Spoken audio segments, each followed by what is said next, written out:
temos a triste habilidade de fingir que as coisas estão bem quando elas não estão. Eu até entendo a necessidade da falta de verdade em momentos assim. Por quê? Porque a maioria das pessoas que nos rodeiam não se preocupam mesmo conosco. Então, grande parte desse nosso momento de comunicação é apenas cordialidade, entendeu? Bom dia, bom dia. Você nem está tendo um bom dia, você nem está desejando para o outro bom dia. Mas, em modo automático, respondemos bom dia com um bom dia. Assim também é nossa condição de resposta quando alguém olha para nós e diz assim: está tudo bem contigo? Em primeira mão, modo automático, a resposta é sim.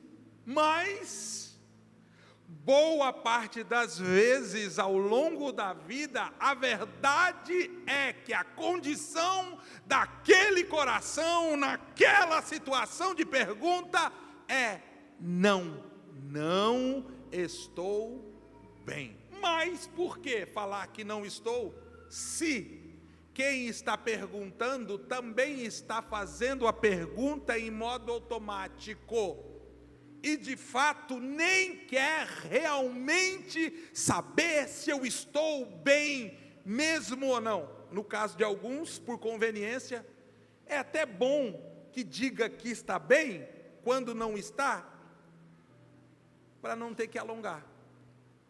Mas Deus, por sua graça, amor, favor e sincera preocupação quando te faz essa pergunta, irmão, olha aqui, é do fundo do coração. Deus não é cordial apenas. Isso não acontece com Ele. Ele não opera em modo automático.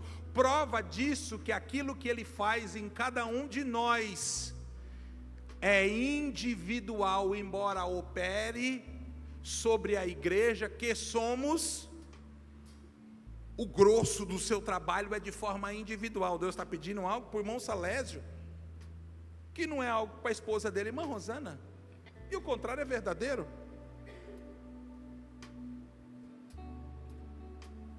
Mas Deus em uma noite assim quer nos mostrar a nossa real condição, tratando esse assunto por divina, sua preocupação. Por quê? O seu bem-estar significa muito para Ele. Deus realmente, sinceramente, profundamente se importa. Se importa tanto, que Ele, não 365 vezes, quem disse isso equivocou-se redondamente. Muitas vezes, quantas agora eu não sei, mas deixou registrado na Bíblia uma frase para os momentos mais insolúveis, estressantes, depressivos, ansiosos, tristes, em meio à dor, em meio às perdas e aflições, a seguinte expressão: não temas. Não temas. Por que não temas? Porque é recorrente do coração humano, em meio às aflições da vida, sentir medo. Medo porque as coisas não vão bem, medo porque as coisas saíram do meu plano, medo porque a minha família está em perigo, medo porque o mundo está em crise, medo porque as coisas saíram do controle, medo porque eu planejei e os planos não foram executados, medo porque pessoas me magoaram, me feriram, me decepcionaram, medo, e ele diz assim, simplesmente, centenas de vezes: não temas. Não temas, porque eu estou contigo em meio a um mercado, em meio a um momento financeiro como nação, em meio a um momento de aflição. Não temas, que eu estou contigo em meio ao abandono, em meio à rejeição, em meio à depressão. Não temas! E se você não entende o que ele diz, você simplesmente se acovarda diante de situações das quais você não está ali por acaso. Não foi um acidente, eu sei, parece um absurdo, as coisas vão sair do controle. Sim, elas precisam sair do controle da sua mão, para que Deus então possa entrar em cena e manifestar o seu poder. Ele diz: não temas, que eu estou contigo. Gente de Deus, como isso deveria ser uma verdade latente em nós, diante das circunstâncias da vida.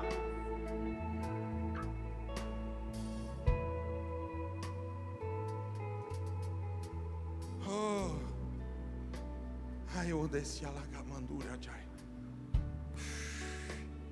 Alguém entrou muito preocupado aqui. Ó. E a sua preocupação está ocupando o lugar da sua fé. Por isso, Deus ainda não pode entrar com a atuação. Antes de Jesus ressuscitar a menina,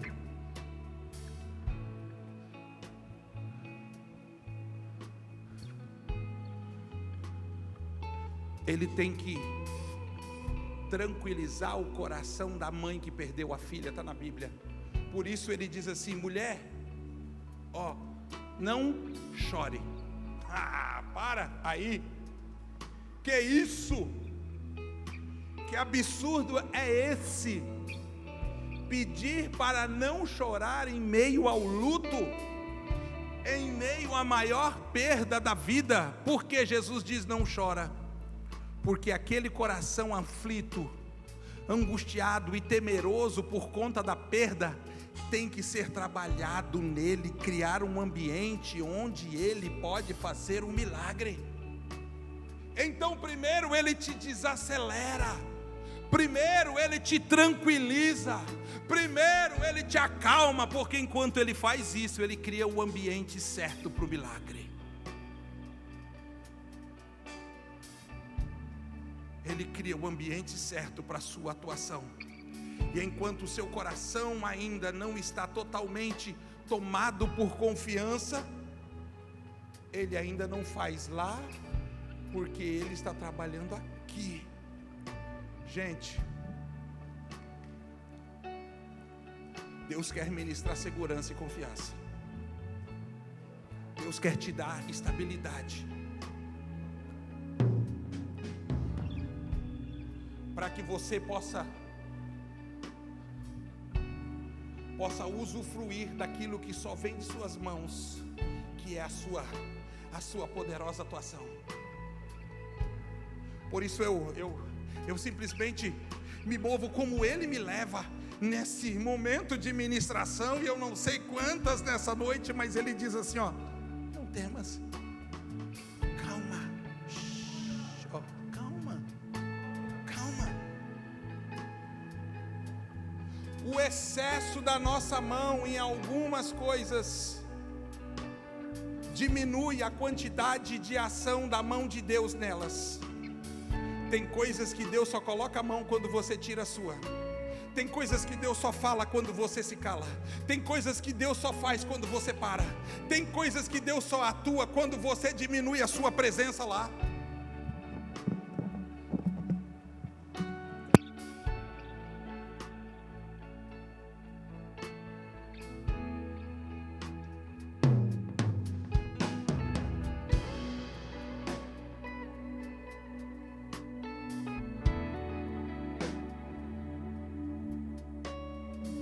Se as pessoas entendessem que boa parte das vezes mais de nós é menos de Deus em algumas coisas, se as pessoas entendessem que o nosso excesso diminui a presença dEle, porque mais do que Ele ouve por aquilo que falamos, é aquilo que Ele vê por aquilo que fazemos. Aí algumas vezes as pessoas me veem em meio ao caos que todo mundo passa como pastor. Eu também. Até porque tenho a grata alegria de não ter só os meus problemas, eu tenho os de muitos. Eu sou uma das poucas pessoas privilegiadas nessa vida que cuida da vida dos outros, enquanto faz isso não peca, porque eu sou pastor. Olha que maravilha, todo mundo cuida da sua vida, eu cuido das de todos. Todo mundo tem os seus problemas, eu tenho os de todos. Então quando você vai para oração, você ora por sua casa, você ora por sua família, você ora por sua vida. E eu, quando vou para oração, eu oro por sua casa, eu oro por sua família e eu oro por sua vida. E eu não tenho crise, problema nenhum em relação a isso, porque estou muito bem definido e posicionado naquilo que Deus me chamou, bênção. Mas às vezes quando eu estou no meio, desculpa a expressão, uso muito no ó do borogodó, porque o lugar que a gente ocupa determina a luta que a gente passa. E eu tenho plena consciência da realidade espiritual, por isso eu travo de batalha com demônios. Preciso dizer isso, não é brincadeira não. Eu guerrei com eles, madrugadas adentro, dias adentro, horas adentro. E isso não é mérito, gente. Sem isso eu não consigo cumprir um propósito para o qual fui chamado, porque Deus não tem filho privilegiado, ninguém tem imunidade a isso. O que Ele estabeleceu está muito bem estabelecido. Então, quando eu estou no meio do ó do borogodó, alguém diz assim: pastor, você não vai falar nada? Vou. Quando? Hoje de madrugada.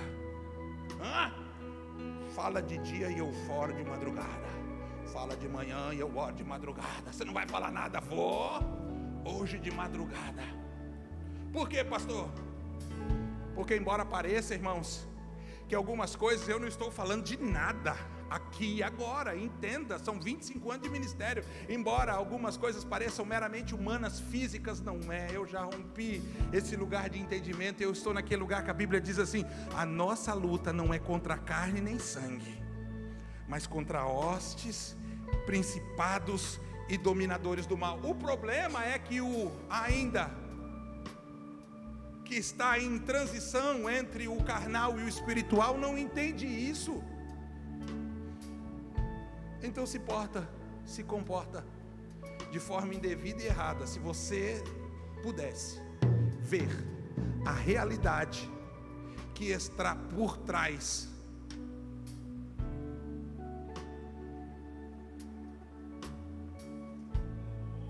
você entenderia o que eu estou falando. Tem comércio aqui, ó, fechando, e é espiritual. Preciso dizer, financeiro reflete no espiritual, mas é espiritual.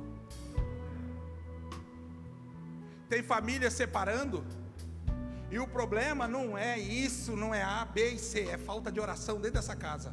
É falta de buscar Deus, é falta de casal dar a mão e falar: vamos orar, até esse demônio sair, até esse capeta ir embora, vamos orar. Vamos orar. Um dia eu estou em casa, eu já contei para os irmãos, logo no começo do meu casamento, eu e minha esposa, vem cá, meu amor, caminha comigo aqui. Tá eu e essa mulher em casa, gente, nós sempre se demos bem.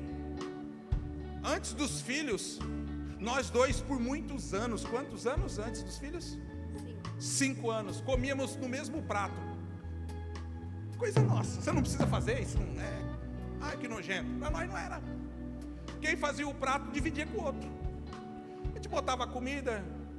Claro que quando tinha bife a gente duelava assim, ó, com as facas para ver quem pegava o pedaço do bife. Mas um dia estamos nós dois lá e começamos a discutir, moça Léo. Discussão boba, irmão. Sabe aquelas discussões assim sem fundamento, sem cabimento? Aquelas meio bobas assim, por que você não fechou a tampa do creme dental? Aquelas coisas assim de gente que não tem o que fazer. E eu sou assim, extremamente cheio de mania. Eu tenho muita mania. Então essa mulher tem que orar muito. Eu levanto de madrugada para tomar água na pia do banheiro. Isso é uma aguinha gostosa, gelada. Eu e os gatos. Eu não sei, uma delícia. Um dia começou nós lá a discutir, brigar. Feia, feio. Chata, chato. Tô de mal, não fala comigo. Aquelas brigas assim de gente que...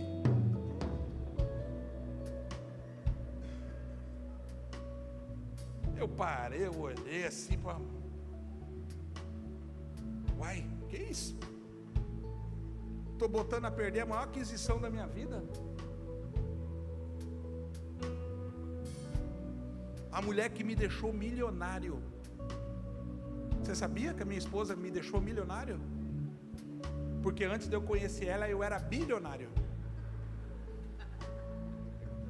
Obrigado. Eu era bilionário, agora sou só milionário. A briga boba, João. Aquelas em geral que acontece, olha o que eu vou falar, olhando para o João aqui, me veio um... Aquelas em geral que acontece depois do culto de domingo, ungido.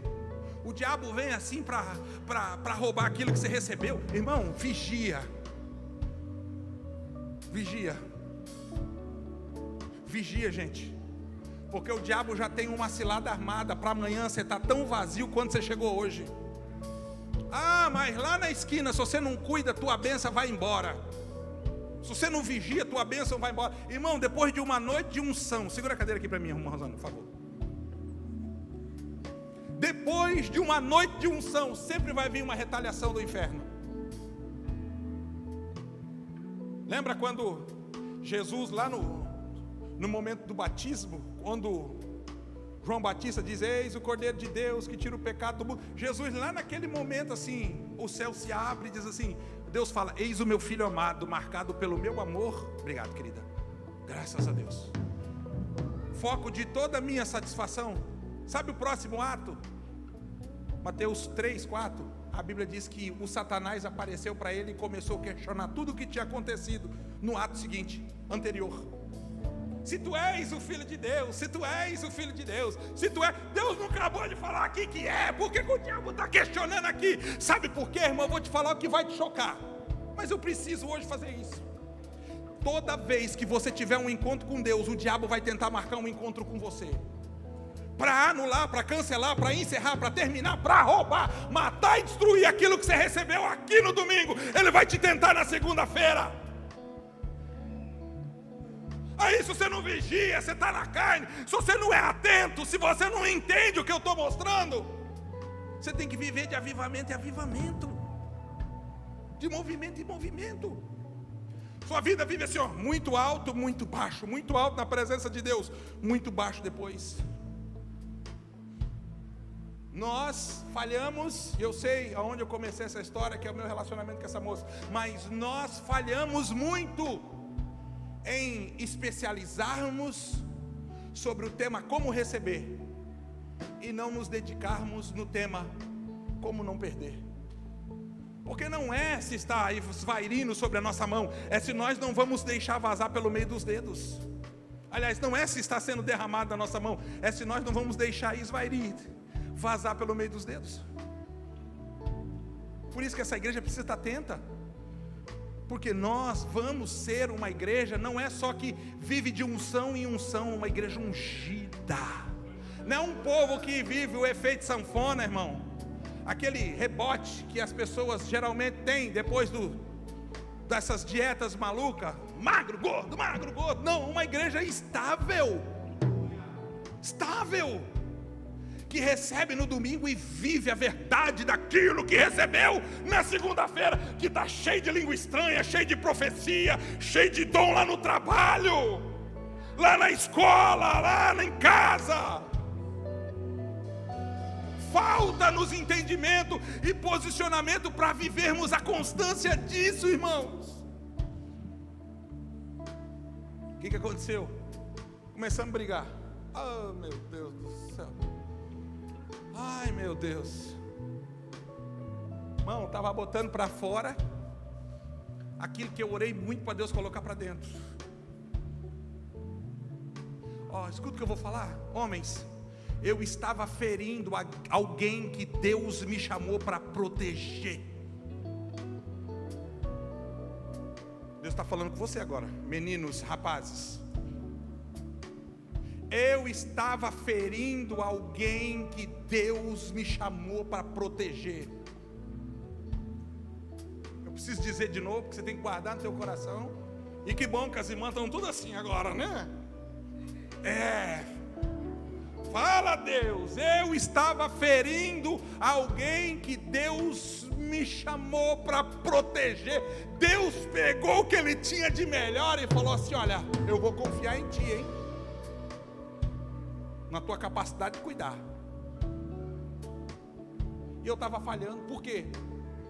Porque eu achei que o meu problema era com ela e o dela era comigo. E quando eu descobri que não era eu e nem ela, tinha ninho de demônio. Aquele bicho do pé peludo, dos dedos peludo.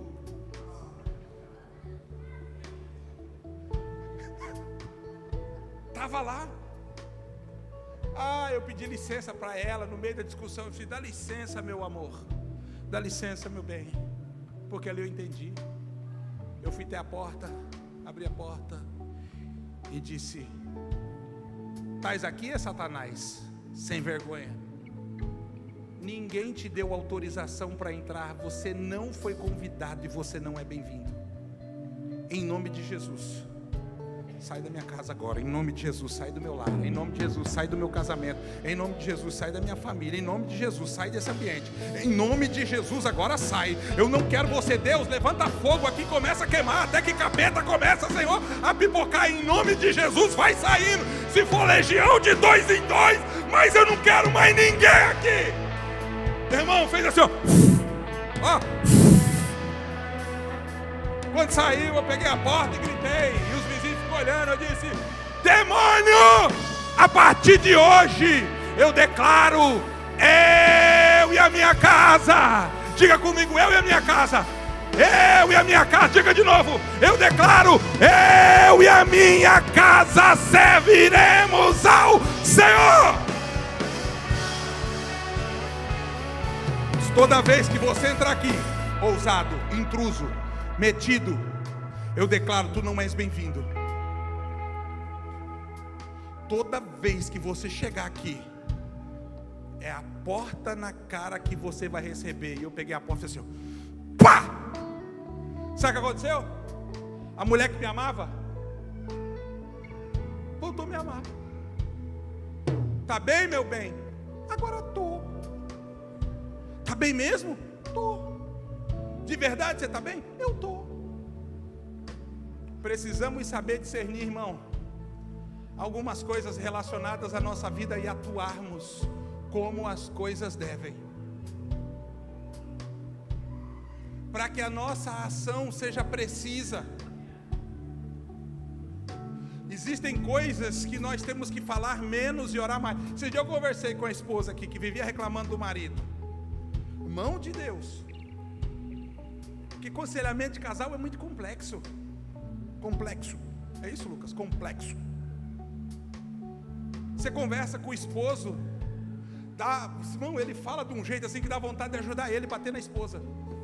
Só que aí você conversa com a esposa, você fala: sem vergonha, mentiroso, me enganou. Irmã de Deus, vamos fazer o seguinte: eu seguro nele, você bate, depois quando você cansar, aí você segura para mim bater nele. Você está entendendo? Que existe muita coisa espiritual aí, por quê? Porque falta espiritualidade dentro desse espaço, ambiente, dentro desse lugar, que é relacionamento. Começa a pegar a mão da tua varoa, do teu varão, e vai em oração. Gente, todo problema que não consegue resolver a 2, tem que ser resolvido a 3. Quem é a terceira pessoa? Nem sempre é o pastor, você pode resolver também com Cristo. Fala: Jesus, vem cá, Jesus. Vem cá, senta aqui, Jesus. E olha como eu aprendi com a minha esposa, irmão, esse negócio de oração. Porque teve muitas vezes eu falei assim: nós vamos resolver agora diante de Deus aqui, ó. Vamos resolver agora diante de Deus. Dobra o teu joelho aqui, você vai orar, depois eu vou orar. Vamos prestar conta, vamos ser crente de verdade.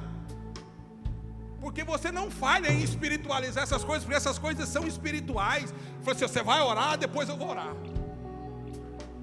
E ela dobrar o joelho e falar assim: Deus, eu não aguento mais esse homem, tão ignorante, tão focado, a vida dele é só essa. Sobra pouco para mim, e o que sobra ainda é só o restinho do final do dia. Ele tem tempo, Senhor, para atender todo mundo. Quando eu vou falar com ele, ele diz assim: ai, estou tão cansado, podemos conversar amanhã. Como é que é para você ouvir uma pessoa orar assim a seu respeito? Aí quando chega a minha vez, a paciência, que é a minha porção de paciência, foi gasta com as pessoas. O meu tempo foi gasto com os outros.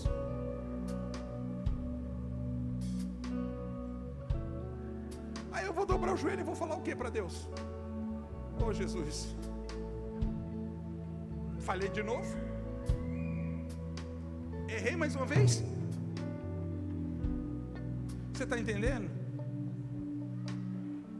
Boa parte dos nossos problemas é falta de uma vida com Deus de verdade, falta de oração sincera, falta de entrega, de submissão e aceitação em relação à sua vontade. Se nós pudéssemos manipular Deus a ponto de Deus se comportar como a gente e a gente se comportar como Deus, talvez seria inconveniente ao máximo.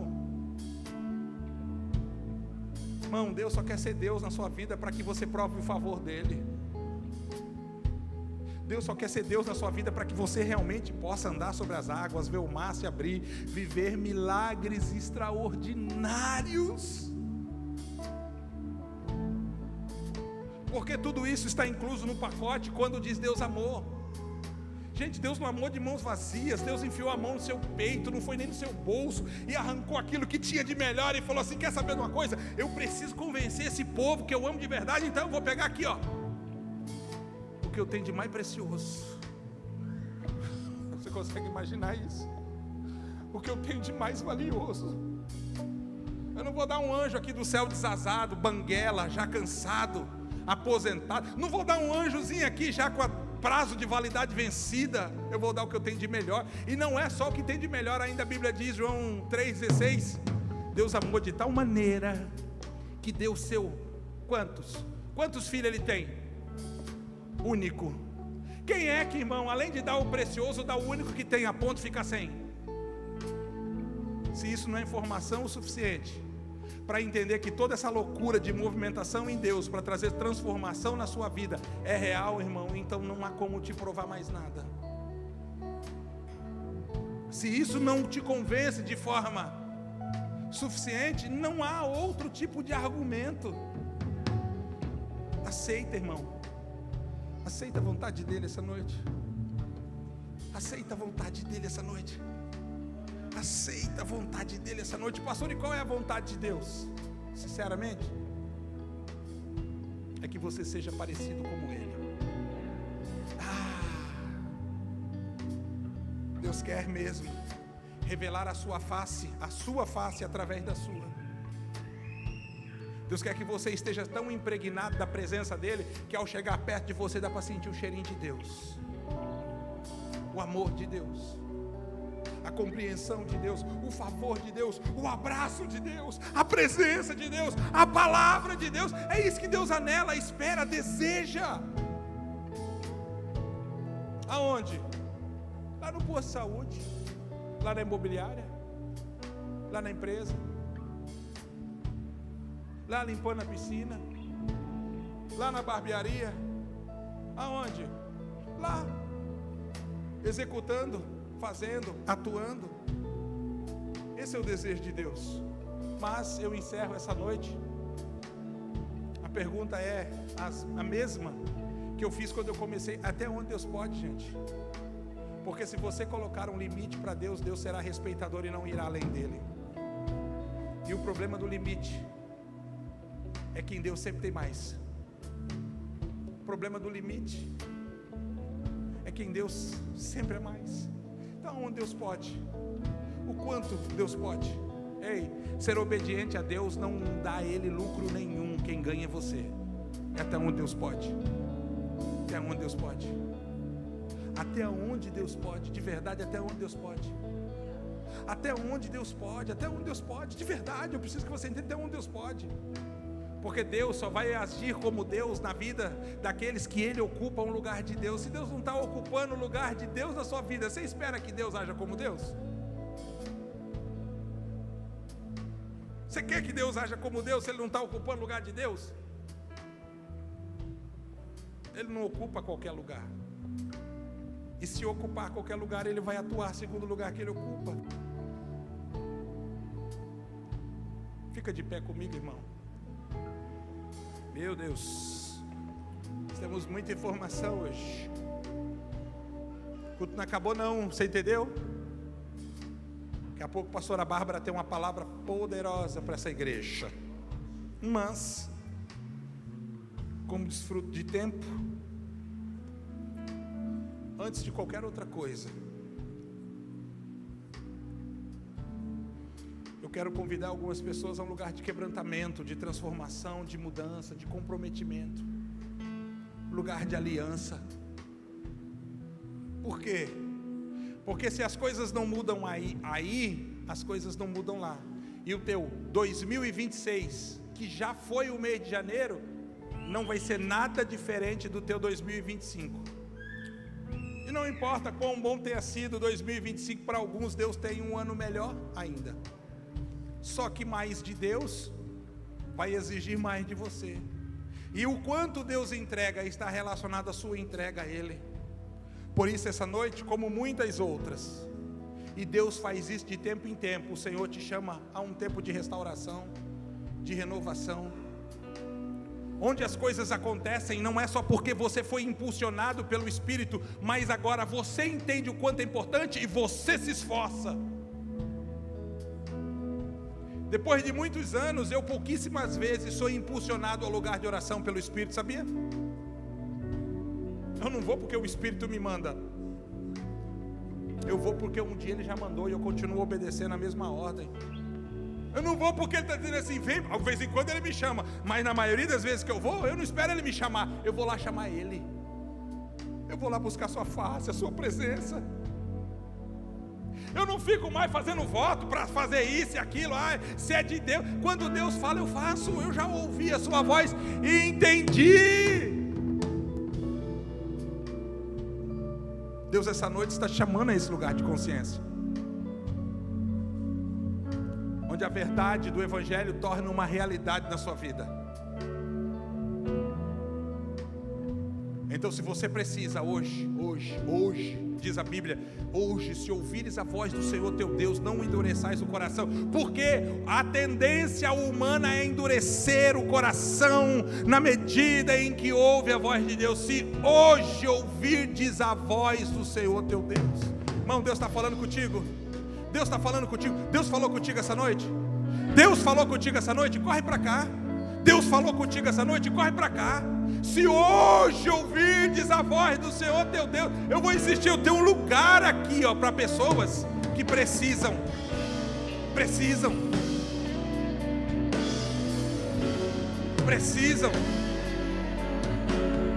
Tem muito chamado aí parado.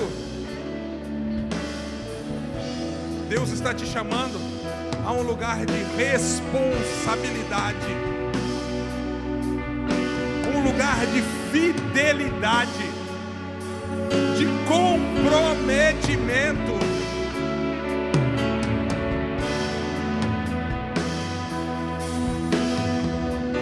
Sabe o que vem depois do sacrifício de Deus?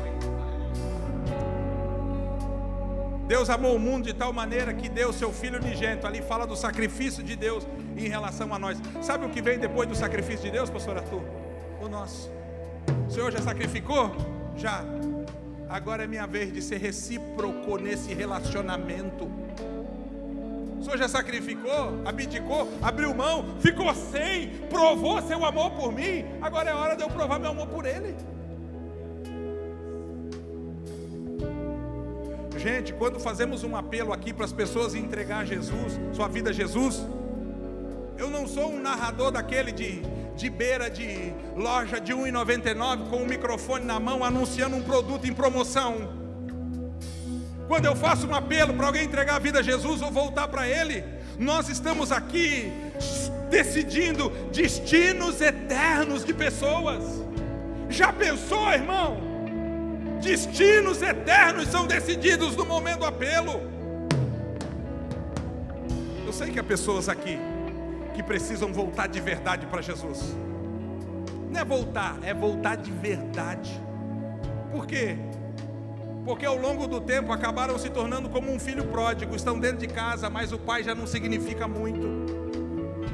Eu sei que há pessoas aqui que ainda não entregaram a vida a Jesus e por isso estão aqui essa noite. E o seu coração está agora aqui, pulsante, Seu batimento cardíaco acabou de aumentar agora. E você não sabe, mas talvez você tenha dificuldade de se mover no lugar, porque existe uma bola de ferro espiritual te impedindo de se mover aqui. O ponto mais distante de um lugar ao outro é do banco da cadeira até o altar. Caminho difícil de fazer, gente. Não é de um ponto a outro do Brasil, é da cadeira até o altar. Esse é o caminho mais difícil para fazer. Esse é o caminho mais difícil para fazer, da cadeira até o altar. Esse é o caminho mais difícil para fazer. Porque toda força opressora e impositora, agora nesse momento, se levanta. E infelizmente, se o inimigo consegue te parar, irmão, parou. Se ele consegue te parar, parou. Se conseguir te parar, parou.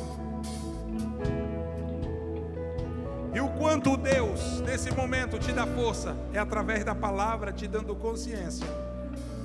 Mas é os teus pés que tem que se mover e vir.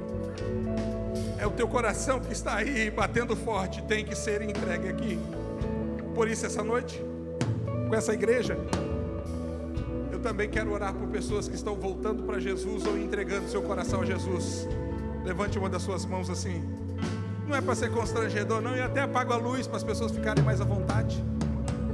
Tem alguém que está voltando para Jesus? Levante a mão assim. Assim, ó, sem medo. Ora canto edereba calabramandora bacantoro basai. Ora bandoro, ora balabachora bacamandara bacheiro da cara. Hoje de manhã nós tivemos orar já. Tivemos um culto tão poderoso em Barra Velha. Tão poderoso em Barra Velha. Mas tão poderoso em Barra Velha, que as pessoas que estavam passando na rua no momento da manifestação de Deus foram empurradas para dentro da igreja. O culto era para acabar às 11. Nós saímos de lá depois do meio-dia. E não é porque alguém ficou no microfone falando, não. É que as pessoas não conseguiam sair.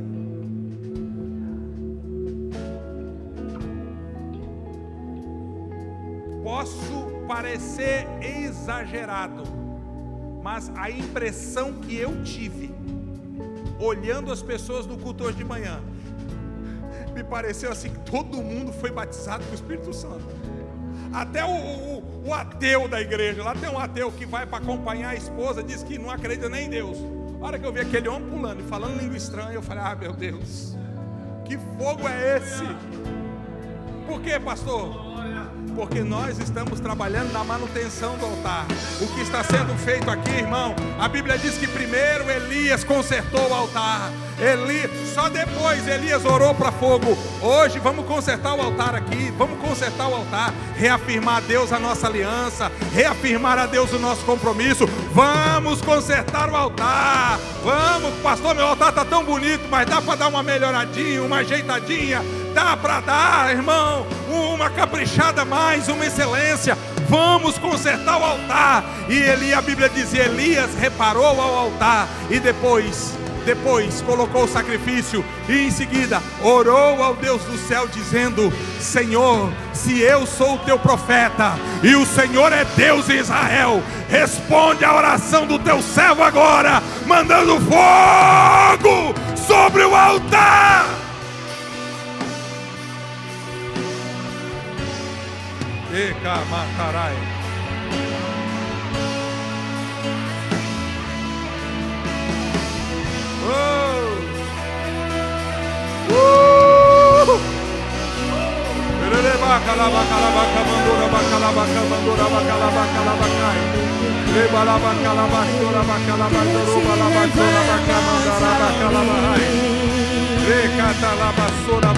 Eu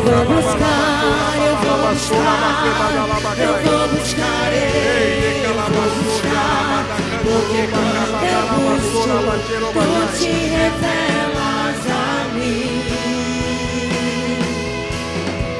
Eu vou orar, eu vou orar, eu vou orar, eu vou orar, porque quando eu oro, tu te revelas a mim.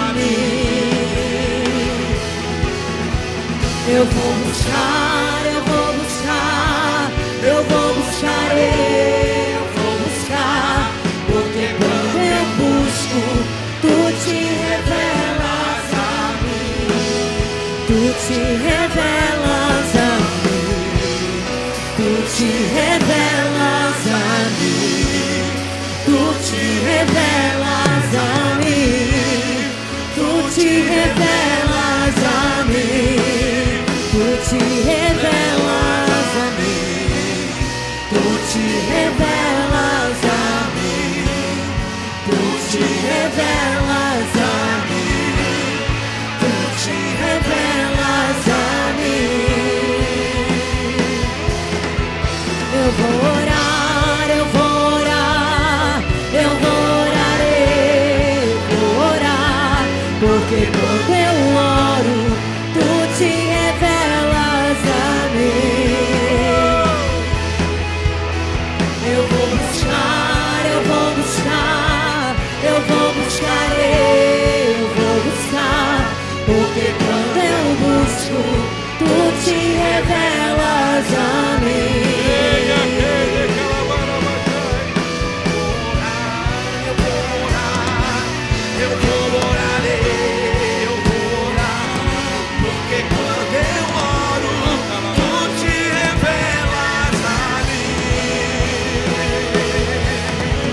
Eu vou buscar, eu vou buscar, eu vou buscarei, eu vou buscar, porque quando eu busco, tu te revelas a mim, tu te revelas a mim,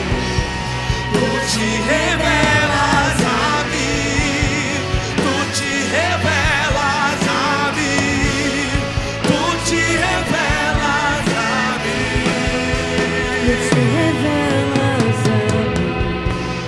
Tu te revelas a mim, tu te revelas a mim, tu te revelas a mim, tu te revelas a mim, tu te revelas a mim, tu te revelas a mim, tu te revelas a mim, tu te revelas a mim.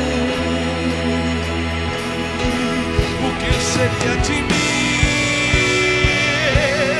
sem ti, sem ti, sem ti?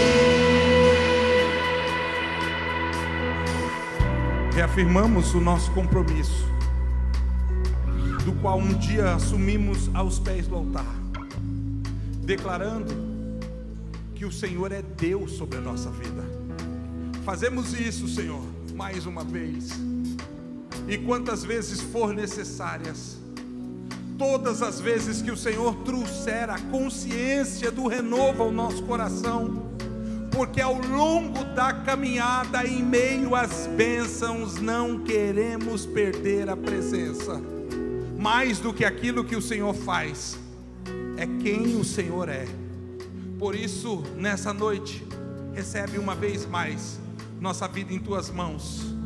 Recebe uma vez mais o nosso coração rendido, quebrantado, entregue aos teus pés, pois nós declaramos para tudo e para todos: só o Senhor é Deus. O Senhor é Deus sobre a nossa vida. O Senhor reina, o Senhor é soberano, o Senhor é o Todo-Poderoso. Nós declaramos que somos propriedade particular do Senhor, que nós temos um Deus e que o Senhor é o nosso Santo. Por isso, essa noite, assim fazemos diante da tua presença, crendo de todo o coração que a oração aqui, Senhor, dita, feita, é aceita e estabelecida como uma verdade. Deus, mais do que aquilo que o Senhor nos deu aqui, dai-nos capacidade de reter, guardar, para que o fogo que o Senhor acendeu essa noite permaneça aceso. Segunda, terça, quarta, quinta, sexta, sábado, domingo, fevereiro, março, abril, maio, junho, julho, agosto, setembro, outubro, novembro, dezembro. Que não fique restrito a um dia, que seja uma verdade ao longo dos anos. Como disse Abacuque: Ouvi a tua palavra e temi. Aviva a tua obra e a notifica pelo meio dos séculos. Não pode ser algo apenas ocasional, tem que ser algo permanente. Notifica a tua obra no meio dos séculos. Assim nós te agradecemos e oramos essa noite de todo o coração, em nome de nosso Senhor e Salvador Jesus Cristo. Amém.